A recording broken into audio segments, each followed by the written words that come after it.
Hello student, welcome back to our class.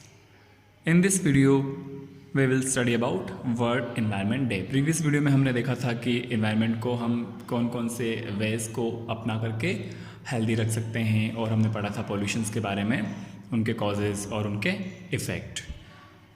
Okay, come to the next point, world environment day. People all over the world are gradually becoming concerned of emerging environmental issues. They are also becoming aware of their duty to preserve the environment. In 1972, the United Nations General Assembly decided to dedicate a day to raise awareness and to encourage action for the protection of our environment. अभी तो आप सब लोग जान ही गए हैं कि environment जो है हमारे लिए कितना ज़रूरी है, उसका हेल्दी रहना.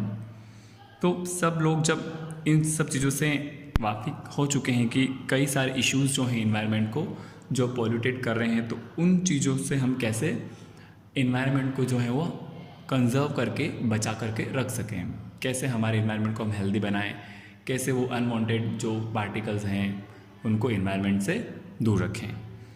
तो उसी के लिए यूनाइटेड नेशंस जनरल असेंबली द्वारा डिसाइड किया गया एक डे कि हम उस दिन एनवायरनमेंट डे जो है उसको सेलिब्रेट करें, जिससे लोग जो हैं करेजियस हो सकें, जान सकें कि इन्वायरमेंट जो है वो कितना एसेंशियल है, उसका हेल्दी रहना. तो इसके लिए उन्होंने एक डेट जो है उसको फिक्स की.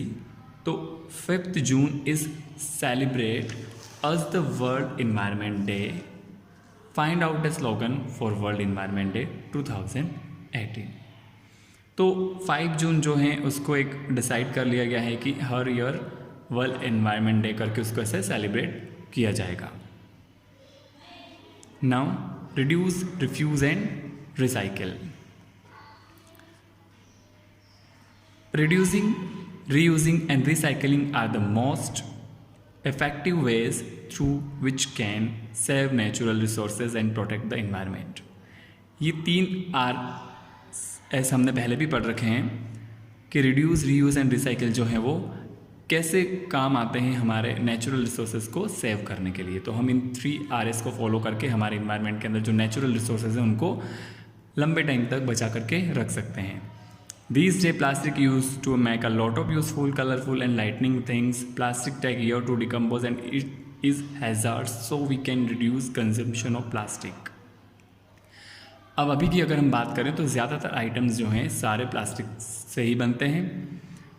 और अब ये भी आपको पता है कि प्लास्टिक जो है वो ईज़िली डिकम्पोज नहीं होता है, काफ़ी लंबे समय तक वो एज इट इज़ वैसा ही रहता है. तो वो हमारे लैंड्स के लिए, हमारे इन्वायरमेंट के लिए बहुत हार्मफुल है. उसके कई सारे हैज़ार्ड्स इफ़ेक्ट जो हैं वो बाद में दिखते हैं. तो ये ज़रूरी है कि हम लोग क्या करें, प्लास्टिक का यूज़ जो है वो कम से कम करें. So we can reduce consumption of plastic.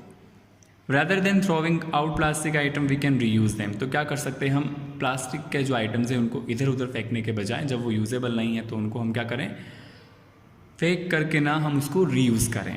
तो for example, making a compost bin using plastic storage container is one of the way people can reduce plastic.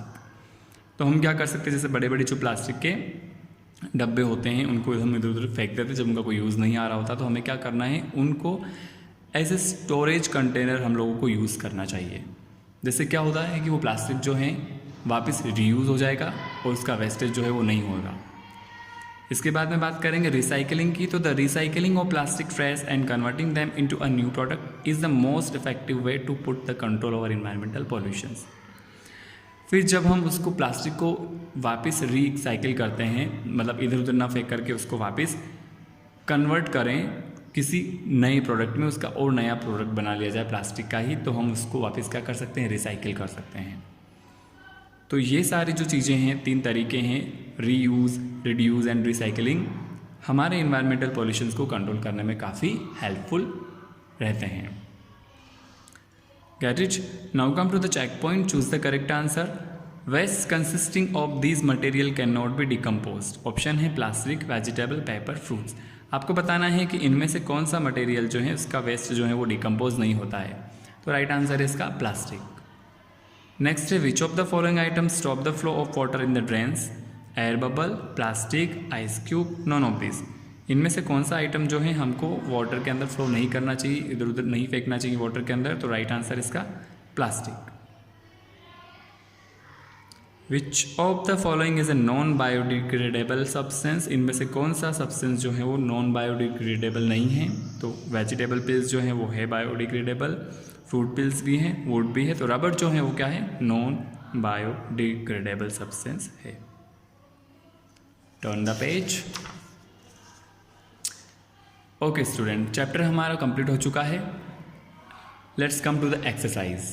Take the correct answer. Which of the following gases causes air pollution? Option है carbon dioxide, carbon monoxide, oxygen, nitrogen dioxide.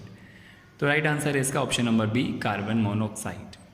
Question number second है asthma is cause due to which of the following type of pollution? Asthma जो disease है वो किस वजह से होता है, किस पॉल्यूशन की वजह से होता है? तो ऑप्शन है आपके पास में air pollution, land pollution, water pollution है, नन ऑफ दिस। तो राइट आंसर है इसका एयर पॉल्यूशन। नेक्स्ट क्वेश्चन है विच of the following terms describe the process of planting tree? इनमें से कौन सा टर्म जो है इस डिस्क्राइब करेगा किस चीज़ को, जहाँ पर ट्रीज को हम प्लांट करते हैं? तो deforestation, afforestation, soil erosion and contamination. तो राइट आंसर इसका अफॉरेस्टेशन, ऑप्शन नंबर बी।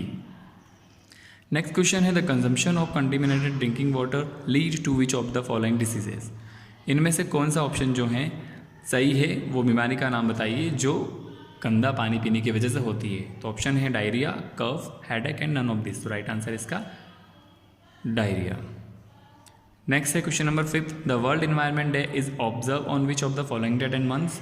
तो वर्ल्ड इन्वायरमेंट जो है वो कौन सी डेट और कौन से मंथ में मनाया जाता है? तो डेट है 5 जून। तो ऑप्शन नंबर बी जो है इसका राइट आंसर है। Come to the next question, fill in the blanks using the word given in the box. Harmful substance that polluted air, water and land are called pollutants.